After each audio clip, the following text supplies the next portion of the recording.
Uma pessoa está perguntando por que as pessoas não tomam consciência de que este é um centro espiritual e não é um lugar comum e corrente. Bem, alguns não tomam consciência porque não podem, não têm consciência para isso, não têm possibilidade de observação. E outros não tomam consciência porque não querem. Então insistem em querer introduzir aqui dentro uma energia de vida comum. Mas nem todos fazem isso, ou melhor, a maioria não deve fazer isso, porque senão o centro não existiria mais. Porque a hierarquia aqui presente está para manter um centro espiritual e não uma vida comum, e não um centro de vida comum. E enquanto a hierarquia está mantendo, é sinal que a grande maioria está consciente de onde está. E durante as partilhas, nós estamos procurando lembrar as pessoas disso, porque este caminho na direção do espírito é um caminho infinito. Nós nunca estamos prontos para este caminho. Quando nós entramos no caminho, sabemos que vamos nos desenvolver e caminhar infinitamente para o resto dos tempos, para a eternidade. De forma que mesmo aqueles que correspondem à proposta do centro, em parte ou totalmente, devem se lembrar que tem toda a eternidade pela frente, para aprofundar isto, para melhorar, para evoluírem e para fazer com que o centro seja cada vez mais um ponto de luz na Terra. Mas, claro que é necessário muitos colaboradores terem isto em mente, porque vocês sabem como são as pessoas humanas. As pessoas humanas dão uns passos para frente e alguns para trás, não é? E até que retomem o caminho ascensional, leva um tempo. Então nós temos que estar sempre prontos para suprir quando alguém perde o rumo. Então alguém perde o rumo e aqueles mais conscientes, ou melhor, aqueles que naquele momento não perderam a consciência, procuram equilibrar aquilo, procuram harmonizar. E isto é um trabalho constante, constante. E como a hierarquia tem conosco todos uma paciência sideral, nós então temos isso como referência e devemos ter também uma paciência espiritual com aqueles que falham, com aqueles que desistem. Isto é um jogo. Enquanto nós não chegamos na quarta expansão de consciência, ou como se chamava antigamente, enquanto não chegamos na quarta iniciação, não somos pessoas garantidas. Estamos sujeitos a quedas, a retomadas, a esquecimentos, a tudo isto. De forma que a gente conta com isto em um centro espiritual. Agora, à medida que vamos persistindo e à medida que vamos tomando consciência da situação do planeta, da situação da humanidade, não é? Que é bastante precária, como vocês podem, se não perceberem diretamente, podem perceber pelo noticiário. Vocês veem a situação em que está o planeta e a situação em que está a humanidade na sua superfície. Uma pessoa está perguntando se existe diferença quando oramos sozinhos em orar em silêncio ou orar em voz alta. Não, orar em silêncio ou orar em voz alta é uma questão nossa, individual. E depende de como estamos fazendo a oração, essas coisas se equivalem. E uma pessoa está citando uns trechos do Apocalipse da Bíblia, ele está concluindo, lendo o Apocalipse, ele está concluindo que nos tornarmos eremitas seria uma grande ajuda nesses momentos. Sim, para nós nos tornarmos eremitas, nós precisamos de um amadurecimento interior. A Figueira instalou um monastério eremítico e depois transformou-o em uma área de silêncio. E está lutando para manter silêncio nesta área. Então, o monastério eremítico não foi possível prosseguir, porque houve várias emergências e os eremitas tiveram que circular por outros setores. Estas são coisas muito avançadas. Esse estágio eremítico é um estágio muito avançado para a humanidade atual. Diante da situação da humanidade, seria sim muito bom se surgissem eremitas, mesmo fazendo um certo esforço, porque isso equilibraria a dispersão de toda a grande maioria da humanidade. Um eremita equilibra a dispersão de centenas de pessoas, um eremita verdadeiro. Então, por isso que nós tentamos ter este monastério aqui. E agora estamos tentando ter uma área de silêncio. Quem sabe se com a evolução desta área de silêncio poderemos reformular esta proposta do monastério eremítico. Eu não sei se ficou claro o que é um eremita. Um eremita não é um monge recluso. Um monge recluso são os monges contemplativos que deveriam ser reclusos. Mas o eremita é aquele monge que tem a vocação para estar somente diante de Deus e de mais nada. Então, o monastério eremítico seria uma reunião de seres que se dispõem a estar diante de Deus o dia todo, dia e noite. Cada eremita vai ver como é que realiza isto, não? E o monastério seria um verdadeiro canal desta união humana com Deus. Isto dentro de um centro espiritual seria uma glória, não? Uma glória espiritual. Houve um momento em que na Grécia, nos bons tempos da Grécia, houve um momento em que havia mais de 1000 eremitas, todos morando em cavernas, em Monte Athos.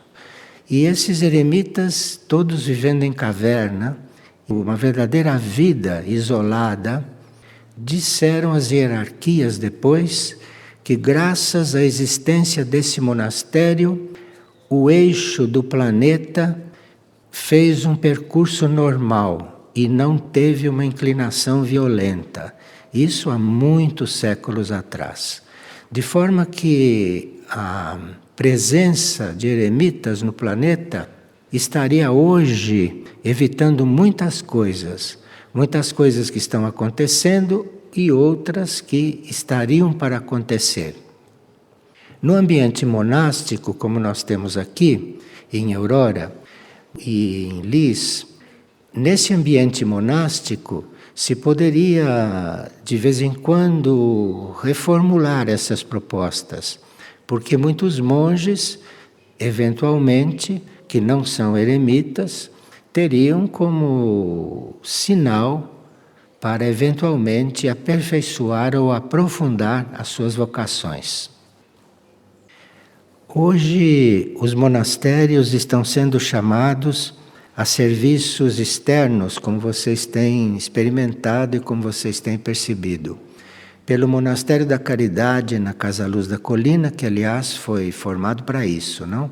Vocês veem o quanto é necessário e o quanto seria necessária a presença de mais verdadeiros monges, não é? Em contato com as pessoas que formam a sociedade, não?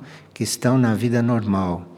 Esse contato poderia ajudar muito essas pessoas, além de harmonizar, não é? Certas coisas, certos ambientes, certas circunstâncias. De forma que os nossos monastérios têm amplas perspectivas, não? Tanto naquilo que estão se propondo fazer, porque na atual proposta haja orações, não é? Haja gente orando para evitar muitas coisas planetárias, não? Então os monastérios têm muita ocupação interna principalmente, mas os eremitérios teriam uma outra dimensão, teriam um trabalho numa outra dimensão. Então estamos todos avisados e assim como precisamos de várias ajudas materiais, nós estamos também aceitando colaboração nesse sentido. Sempre que um grupo espiritual como este, um grupo de colaboradores, tem claras essas coisas, eles com o coração e com o pensamento podem ajudar muito. Então, tendo um pensamento positivo, podem determinar muitas coisas que eventualmente estejam aguardando pela retidão do nosso pensamento. Isto é, algumas coisas que sejam de realização opcional podem estar aguardando que o nosso pensamento se firme tanto em uma meta que colabore para aquela meta se materializar. Então todos podem colaborar para isso, cada um no seu setor e cada um na sua posição diante da vida. Há sempre serviço para todos, porque os servidores são poucos e os servidores não são sequer suficientes para as necessidades mais urgentes.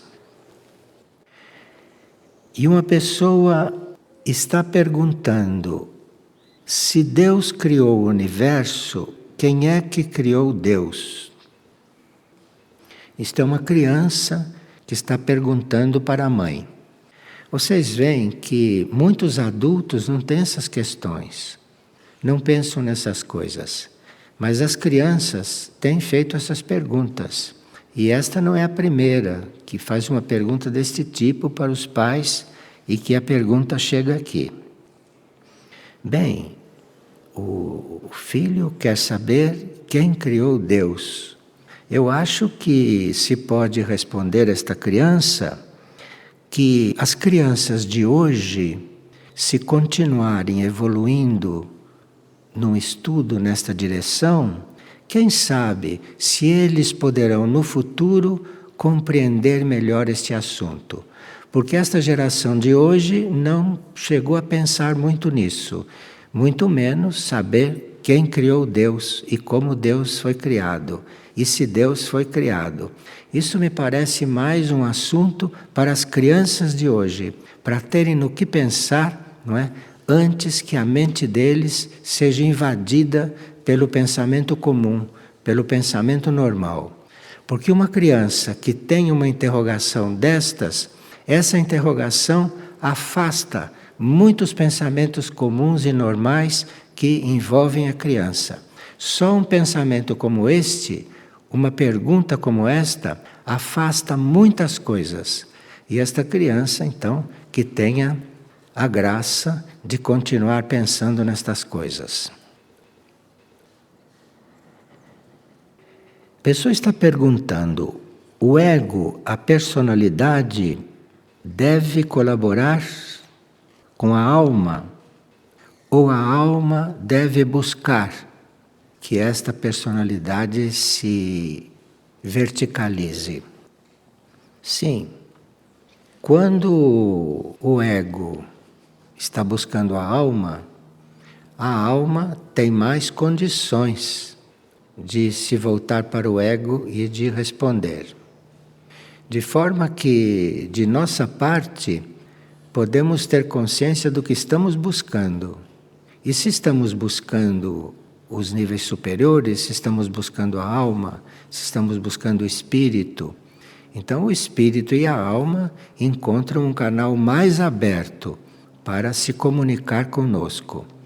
Porque a razão da vida, embora a maioria desconheça, que a maioria desconhece qual é a razão da vida, a razão da vida seria nós, encarnados como personalidades, fazermos este contato com a alma e com o espírito. Esta é a razão de nós estarmos aqui, a razão principal.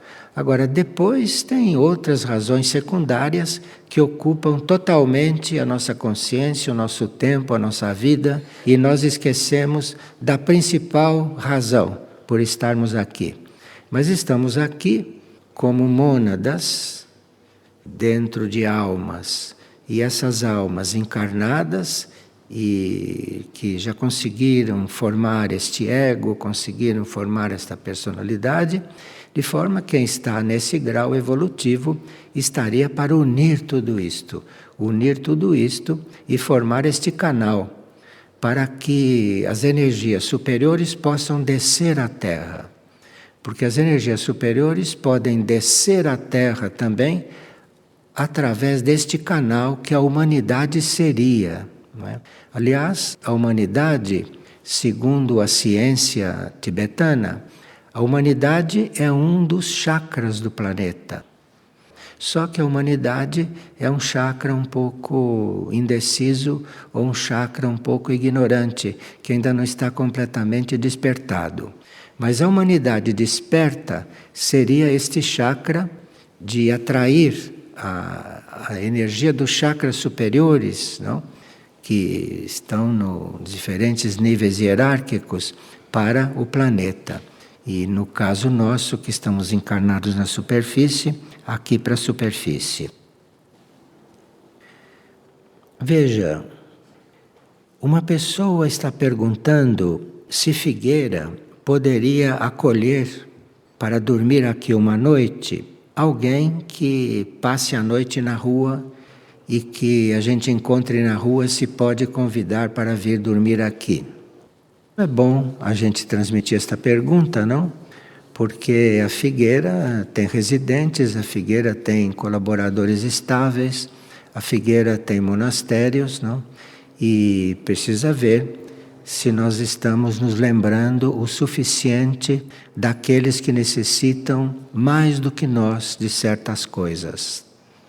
Quando Muriel, há uns 2 anos atrás, fez uma comunicação enfocando um pouco esses assuntos, ele sugeriu que aqueles alimentos que nós dispomos na nossa mesa, que deveriam ser, no mínimo, repartidos com aqueles que nos pedem alimentos. Ele sugeriu isto.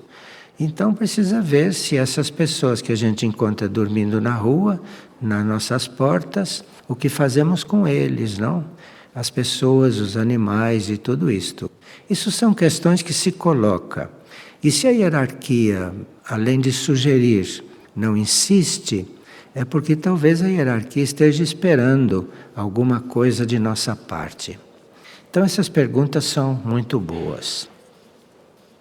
Uma pessoa teve um sonho e ela viu uma bandeja circular cheia de maçãs. Mas essas maçãs eram amarelas. Então, uma bandeja é uma oferta para nós de um esclarecimento. Uma bandeja, em certos sonhos ou em certas visões, simboliza uma oferta. E o eu superior desta pessoa está lhe ofertando a visão de maçãs numa bandeja circular e amarelas. A oferta que ela está recebendo é de um esclarecimento. As maçãs vermelhas simbolizam desejos. E as maçãs amarelas simbolizam desejos mentais. O amarelo é um pouco a cor da mente no plano astral. Os sinais da mente vêm em cor amarela quando estamos vendo no astral. Então, uma bandeja com maçãs amarelas significa, olha, os seus desejos, eram muitas maçãs na bandeja, os seus desejos são todos mentais. Nas entrelinhas está dizendo que não seriam desejos a ser satisfeitos pelo espírito, são maçãs. E na partilha passada, ou numa partilha anterior, nós fizemos uma afirmação que parece que não ficou muito clara. Nós dissemos que o câncer é um produto da maldade.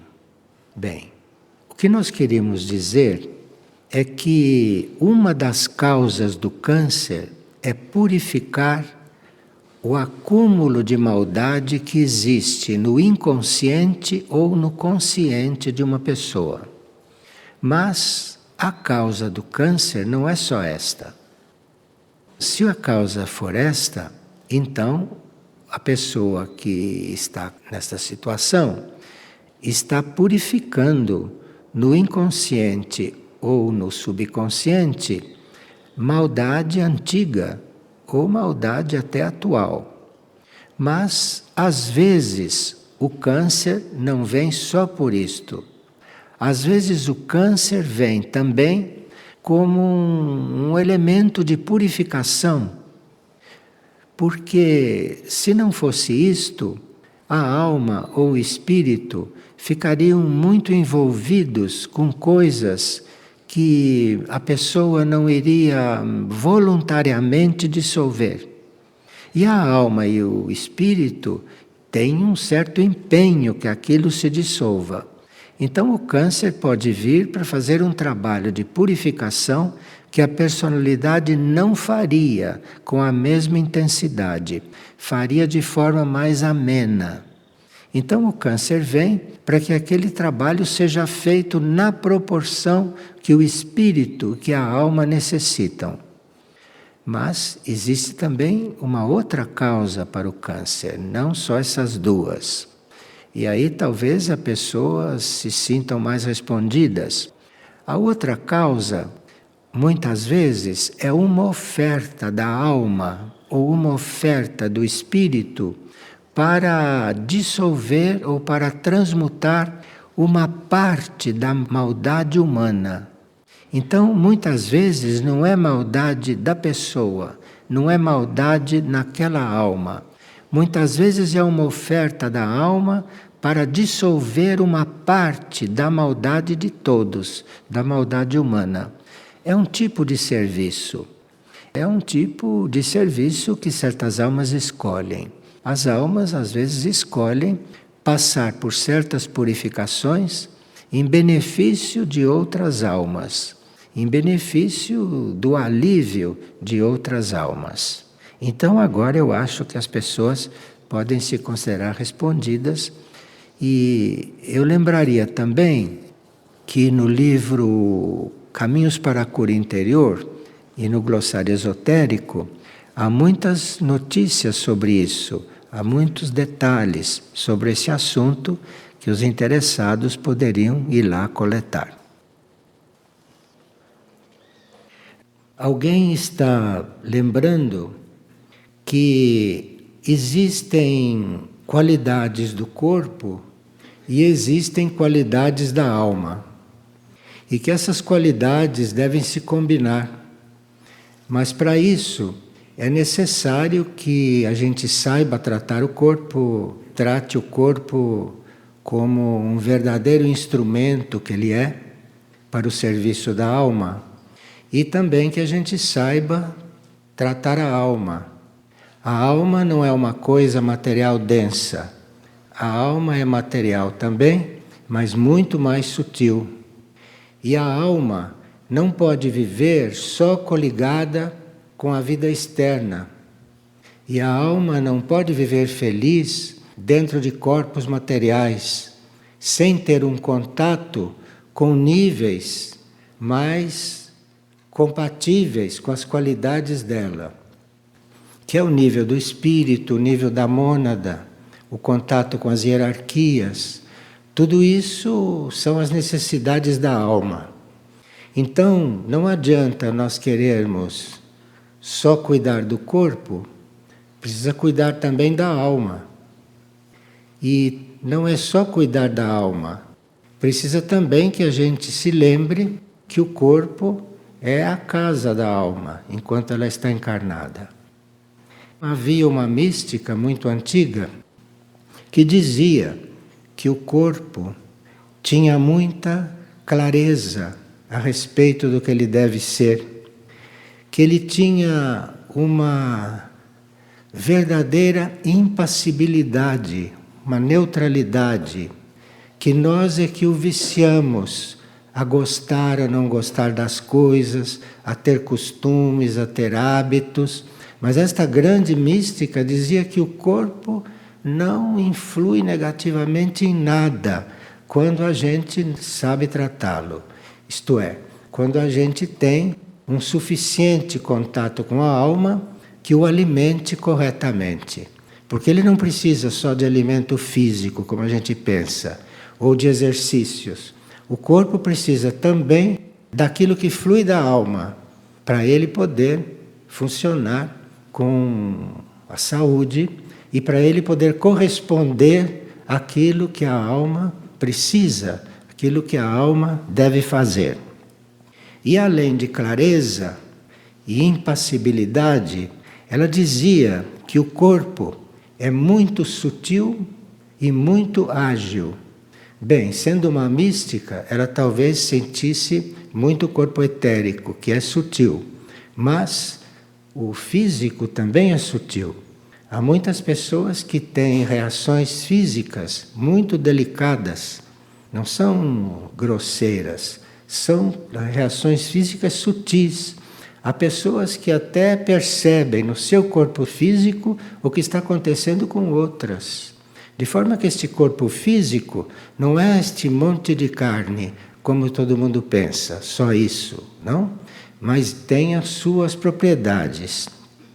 Agora, esses dotes do corpo de clareza, impassibilidade, neutralidade, sutileza e agilidade no receber as coisas, no se deixar impressionar, esses dotes teriam que estar bem combinados, bem harmonizados com os dotes da alma. Os dotes da alma são muitos, dependendo do grau de evolução da alma, esses dotes vão se ampliando. Mas, em geral, as almas têm visão, uma alma pode ver, uma alma pode saber as coisas através do seu tipo de visão, independentemente de qualquer outro recurso. A alma tem compreensão das coisas, porque a alma supõe-se que tenha encarnado muitas vezes, então a alma é muito experiente. E embora os egos humanos não saibam o que se passou nem nos primeiros anos da infância, porque não se lembram, nem no útero materno, os egos não sabem coisa alguma de importante. Mas as almas sabem. Então as almas têm um registro. As almas têm um registro de todas as encarnações. À medida que a alma vai se esclarecendo, à medida que a alma vai amadurecendo, esses registros vão passando para a sua consciência. Antes não, antes ficam em volta da alma, ficam no corpo da alma, do lado de fora. Mas quando a alma começa a amadurecer, quando a alma começa a se ampliar, então esses registros vão entrando para dentro da alma. E uma alma pode até ter consciência do que se passou em vidas passadas. Então, isso chama-se uma capacidade de compreensão das vidas anteriores. E a alma também é fluida, a alma também tem fruição. Então, aquilo que o nosso corpo não pode alcançar, porque é muito denso, nosso corpo não pode perceber, ele pode ter contato com a alma, haver uma ligação com a alma e a alma poder cumprir esse papel de transmitir a ele muitas coisas. Esses são dotes dos quais nós dispomos. Falando assim, parece uma coisa impossível e que não é para nós, é só para pessoas privilegiadas. Mas todos os corpos e todas as almas têm esses dotes intrínsecos dentro deles, como essência. E diz esta mística, que passou por um processo bastante intenso e deixou tudo descrito, ela diz que esses dotes crescem através dos nossos atos meritórios. Quer dizer, todo o bem que nós fazemos, todo ato correto, todo ato adequado, todo ato harmonioso, isto vai fazendo com que esses dotes da alma comecem a se aproximar, comecem a se tornar visíveis para nós. E nós então irmos convivendo com eles. Então, este é um tipo de convivência que nós estamos convidados a conhecer esta convivência. Agora, se nós não temos esta convivência conosco, essa convivência com esse nosso nível, essa convivência com os outros que estão fora de nós, fica muito problemática.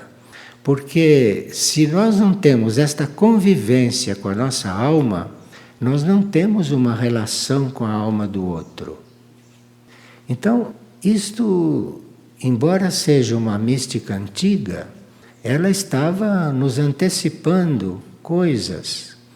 Agora, se isto aconteceu com ela há séculos atrás, isto podia já estar acontecendo conosco há muito tempo, não? E nós estamos a par de todas essas coisas. Agora, ela diz que esses dotes crescem através dos nossos atos meritórios. Tudo aquilo que se faz de positivo, de bem, tudo entra nesse trabalho. Isto tudo entra nesse processo da alma e do corpo.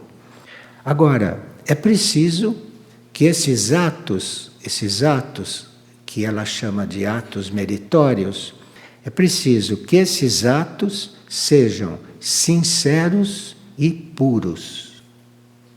Sinceros, porque ninguém engana o Espírito, ou ninguém engana a Deus.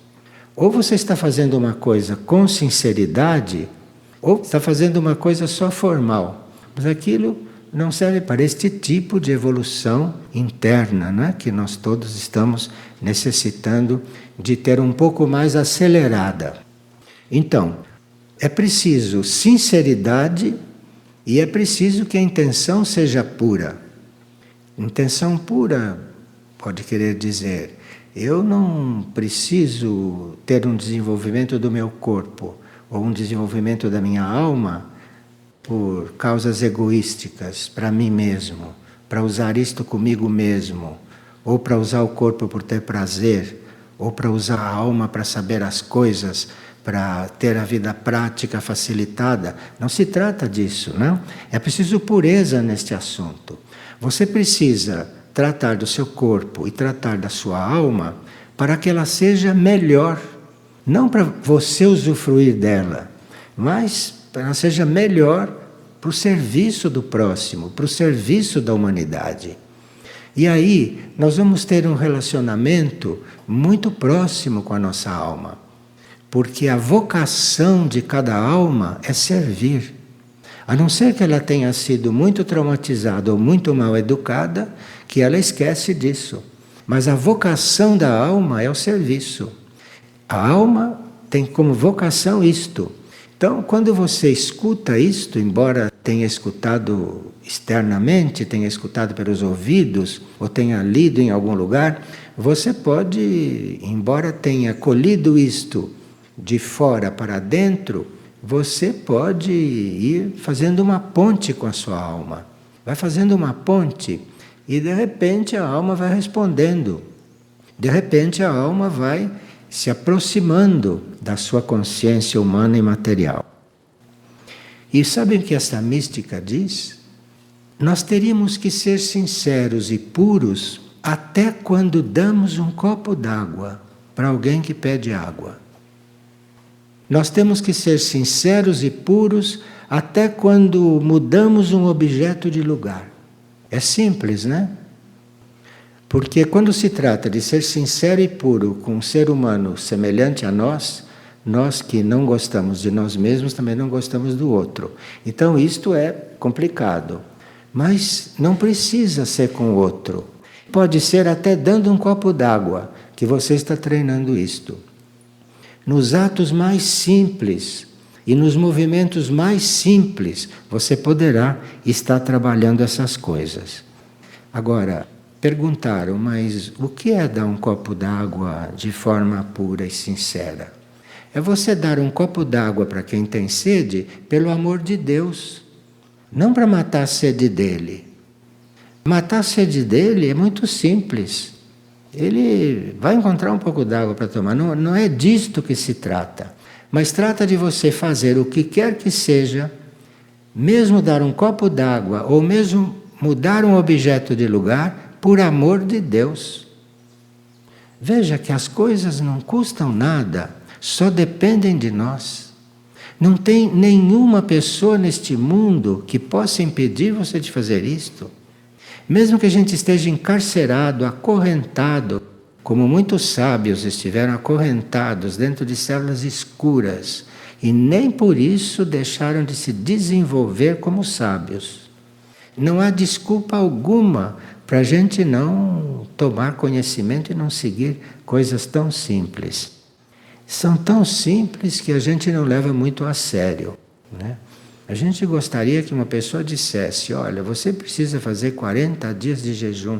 Aí sim você acreditava que ia fazer uma diferença. Você comece a dar um copo d'água para os outros, comece a fazer os menores gestos, sinceramente, puramente, por amor de Deus, que você não vai precisar de muito caminho aqui sobre essa terra. É preciso realmente que a gente tenha um sentido muito prático com respeito à vida espiritual. A vida espiritual não é complicada. Quem mostra a vida espiritual muito complicada, às vezes está se exibindo, ou às vezes está querendo se valorizar, ou às vezes está querendo chamar atenção.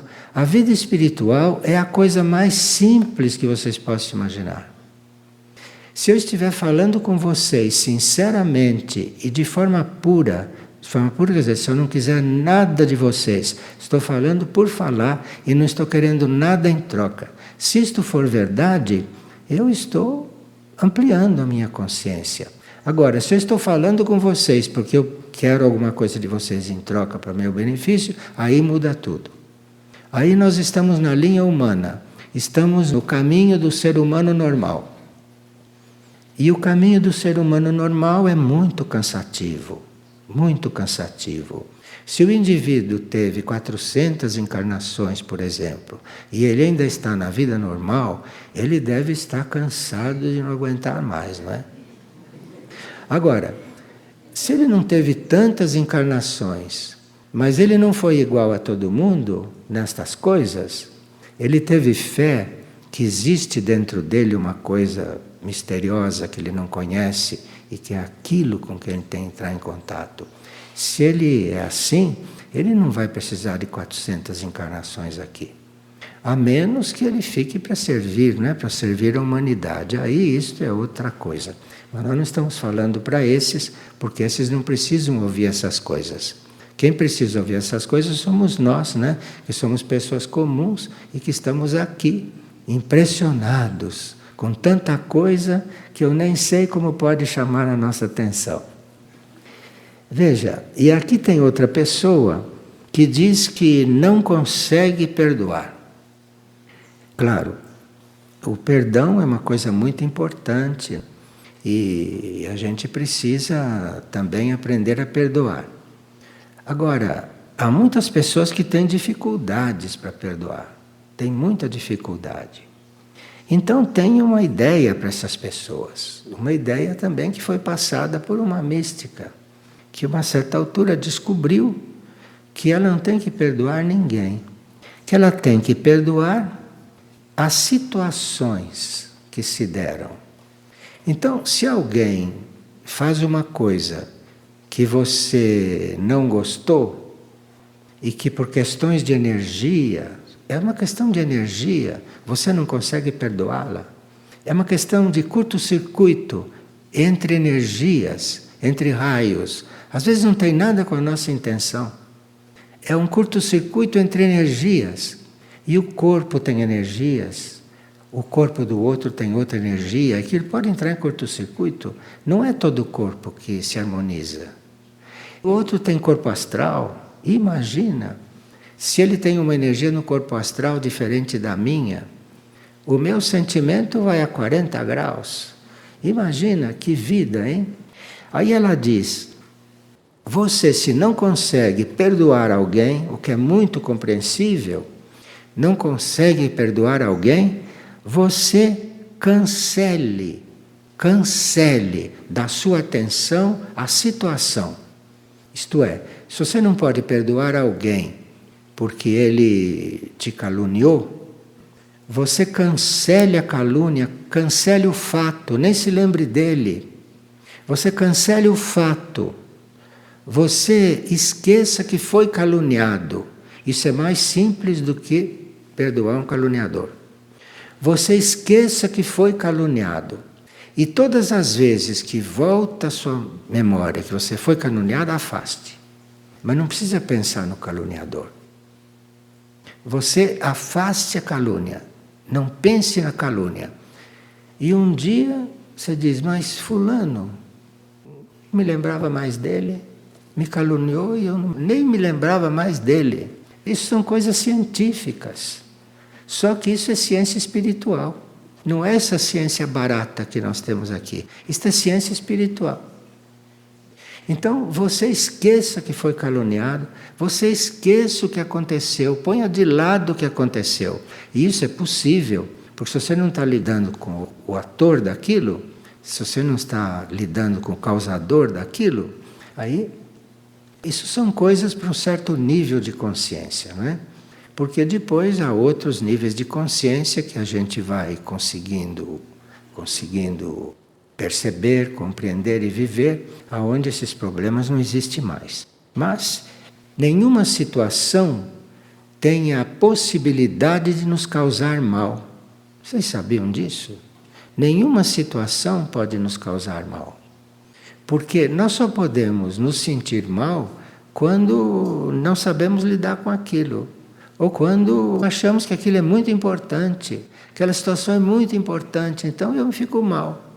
Mas nenhuma situação pode nos fazer mal, se a gente não estiver nessa forma comum de viver e de sentir as coisas. As situações não podem nos fazer mal, mas elas é que têm que ser perdoadas. As situações. Porque depois, quem as praticou desaparece da sua consciência, desaparece da sua memória. Veja, quando a gente começa, através dos contatos que a hierarquia tem a misericórdia de fazer conosco, quando a gente começa a ter contato com aquelas mensagens, com aquelas coisas, e a gente vê a pureza, a leveza daquilo tudo, não? Uma Maria fala conosco como se as coisas não existissem, não é? É ela falando conosco. E ali existe uma clareza, tudo é limpo, né? Vocês notaram como aquilo é limpo? Ela não fala nada de pesado, ela não põe o dedo em nenhuma ferida, ela é limpa, né? Clara e nítida. E fica parecendo, não é porque é Maria. Não é porque é Maria. Aquilo é o lado feminino da criação. E todos nós temos esse lado feminino. Todos nós temos esse lado feminino. Todos. Até quem está num corpo masculino tem esse lado mariano, feminino. Tem isso. E por isso ela fala para todos, indistintamente. Ela não diz, hoje eu vou fazer um discurso para os homens, ou eu vou fazer um discurso para as mulheres, hoje eu vou fazer um discurso para os ladrões, hoje eu vou fazer um discurso para os honestos. Não. Ela fala uma coisa que é limpa e clara para todo mundo. Porque no que ela fala não há essas coisas que existem nas nossas conversas. Essas suposições, essas críticas, essas observações malévolas, entendeu? Não tem nada disso. Agora, esses exemplos estão nos sendo dados diariamente pelas mensagens dela e de Cristo Samana, que nós temos tido a possibilidade de contatar, de receber. Isto é um trabalho de humildade, porque como nos estão pedindo humildade, nós temos que buscar essa humildade sutil, sabe? Não essa humildade que todo mundo vê. Há uma escala de humildades. E tem uma humildade sutil, sabe?